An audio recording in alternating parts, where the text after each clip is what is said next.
Going up, up, and away at number 5 is Action Comics. An original copy of the Action Comics number 1 that originally costed 10 cents. In the comic, it introduced Earth to Superman.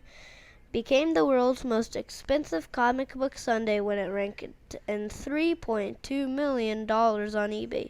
When Darren Adams finally decided to put his incredibly rare, nearly pristine copy of the debut issue of the Man of Steel up for auction on eBay, he generously started the bid at 99 cents. Less than 2 hours later, the price has risen faster than a speeding bullet past $1.5 million. When the auction was finally starting to slow down on Sunday night, the owner of Pristine Comics in Federal Way, Wash, discovered that his Holy Grail comics had scored him $3.2 million. Swinging through the buildings is number 4. The copy of Amazing Fantasy number 15 by Steve Ditko and Stan Lee. The first appearance of Spider-Man, which sold for over $1 million in 2011. Experts certainly were expecting a very high total, but considering that the record for a Silver Age comic book at the time was under 300 million, this comic going for over $1 million was quite the shocker.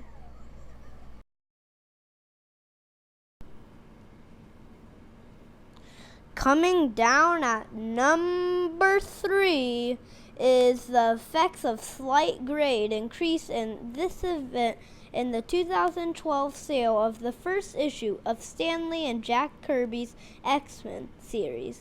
As the previous copy was sold a 9.6 that was sold for a little less than half the price of this copy, which is the highest graded book of any comics on this list.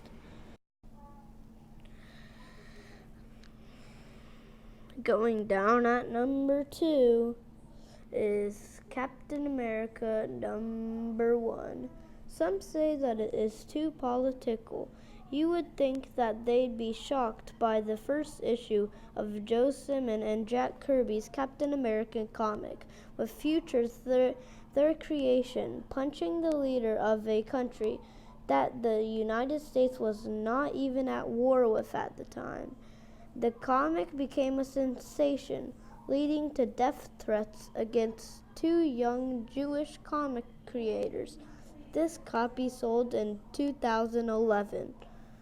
Last but not least is a copy of Flash Comics number 1, the first appearance of the Golden Age Flash and Hawkman is from this collection. It sold in 2010 for what was, at the time, the second largest amount of any comic book ever. Of course, to show just how much in flux the industry was at the time, the highest sale at the time was a month earlier, and 2 different highest sales occurred later that same year.